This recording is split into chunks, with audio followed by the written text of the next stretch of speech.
And welcome to the new concept of public finance, private goods and the public goods. So you see that governments there in every economy of the world we observe two types of goods to satisfy the private wants and the public wants. Those public goods are those which are satisfy the public wants, whereas private goods are those which are satisfy the private wants. The public goods that produce efficiently, when the marginal utility out of the public goods is equal to marginal cost. Like that, in case of private goods, what we get or in the market by paying it.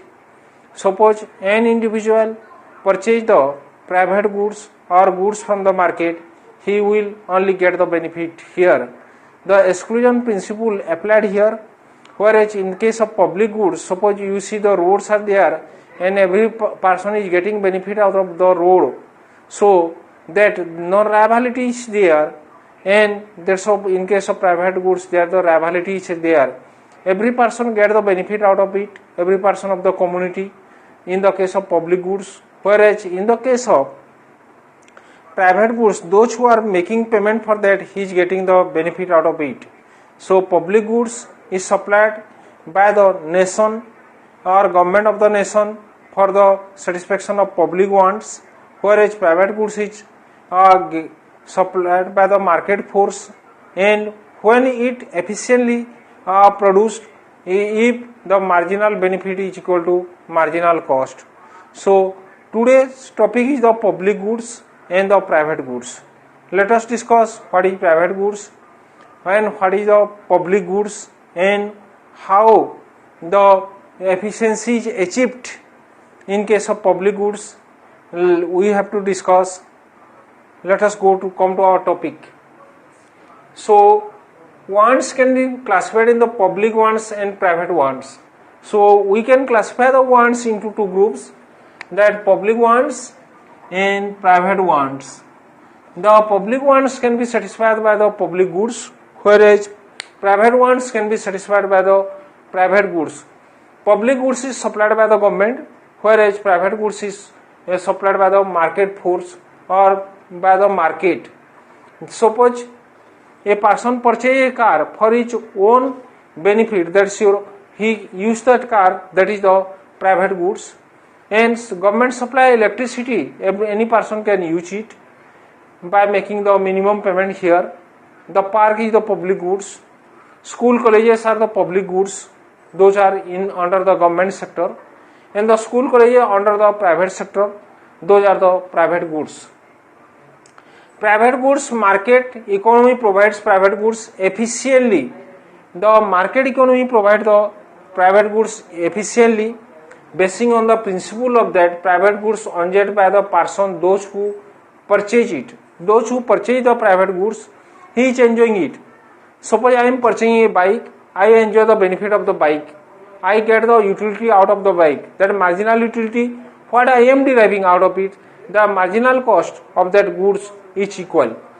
Next one, exclusion principle. No other person has the right to use that goods. Private goods, those who are making payment for it, he has the right to purchase it, and no any person has the right to use it. So the exclusion principle applied here, and the highest bidder purchase the private goods. Those who are ready to pay maximum price for it, maximum payment for it, he is able to buy that private goods. So private goods is those who are the highest bidder, those who are the person having highest payment for that, he will purchase that private goods. Next one, public goods. Public finance deals with the public goods for the collective wants, the maximum social advantage. The maximum advantage out of it, suppose making of road, making of dam, generation of electricity, the defense. So the law and order of the nation, that is maximum social advantage is provided by the public goods. And that's how collective benefits the people of the society get out of the public goods. Government have to perform, save the economy from the foreign invasion, where the traditional view is there, the maintain of law and order save the nation out of the foreign invasion and generation of economic infrastructure as well as the social infrastructure. So the sole responsibility of the government to save the nation out of the foreign invasion. So you see that India government saved the nation out of Pakistan, invasion of Pakistan as well as China and Nepal. So you people see that the neighboring country sometimes attack a country. Out of that, the responsibility of the government to save the nation out of that invasion.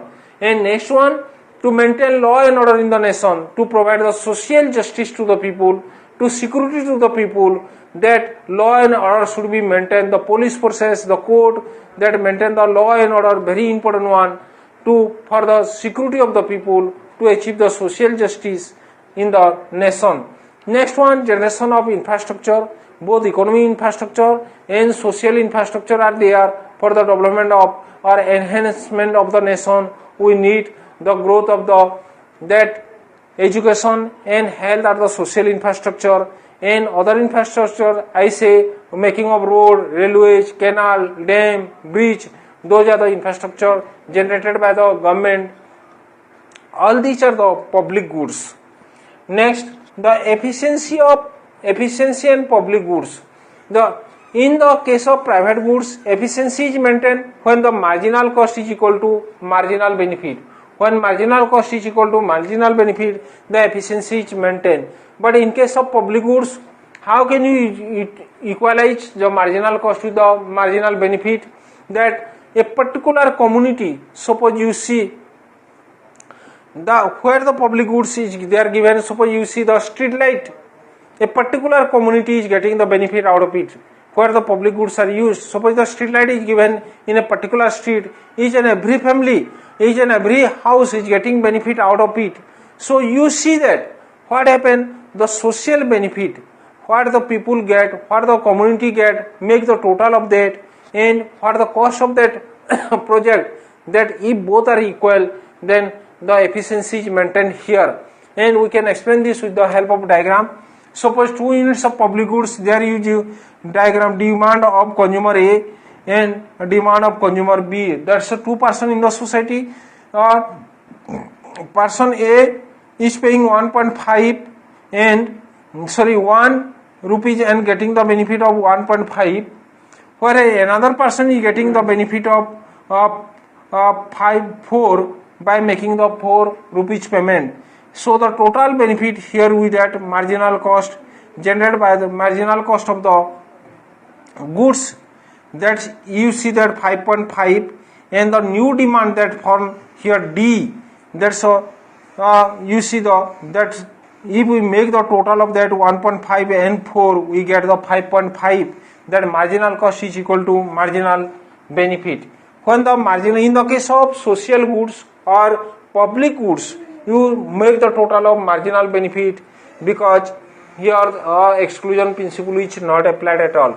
But in the case of private goods, exclusion principle is applied. Those who make the payment for that, he is getting the benefit out of it. But here in case of public goods, the benefit generated by every people is different, because that according to their paying capacity. Suppose a person, suppose you take the ticket for the park is 2 rupees for one person. If the total family will go there, that the benefit you see that suppose there is a 5 person in the family that they are making the payment of 10 rupees, but the benefit what they derive, the different amount. So that's marginal utility what they derive from that project or from that public goods, that make the total of that marginal utility must be equal to marginal cost. Here you see that 1.5 derived by A and 4 derived by B, and that is 5.5, that is equal to marginal cost of the goods. So the efficiency is maintained. There you see in the case of public goods that market failure is there. Suppose there is the mosquitoes abatement program that a family that make in a particular locality, that means must to kill all the mosquitoes of that locality, that other people will get the benefit out of it, the utility out of it without paying anything.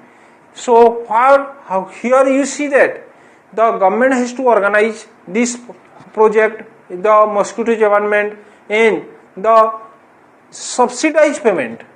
The subsidized payment can make all the people, because there are, you see the various categories people are there in the society. Some are rich, some are poor, some may be capable to pay for it, some may not be capable to pay for it. So each and every people pay for that program, and in the form of tax. Some pay more, some pay less according to their paying capacity. So you see that should be subsidized. The public goods should be subsidized so that every person can make the payment. Here the market is failure. How the market is failure? Because in the case of market system, there the highest bidder get the benefit. But here in the case of public goods, all the peoples of that community get the benefit, like the mosquito abatement program. Like you see, without making payment, some people are also getting the benefit out of it. So principle of exclusion is not applied here, but in the case of private goods, the principle of exclusion is applied, because those who are making the payment, he is getting the benefit out of it. So you people understand, in case of private goods, the marginal benefit of a person must be equal to marginal cost, those who purchase the goods. But in the case of public goods, you are just making the total of marginal utility, that must be equal to marginal cost of that goods, that's equal, so that maximum efficiency can be achieved. So you people understand what is the public goods and private goods, what's the difference, how the market is failure in the case of public goods. This much for today.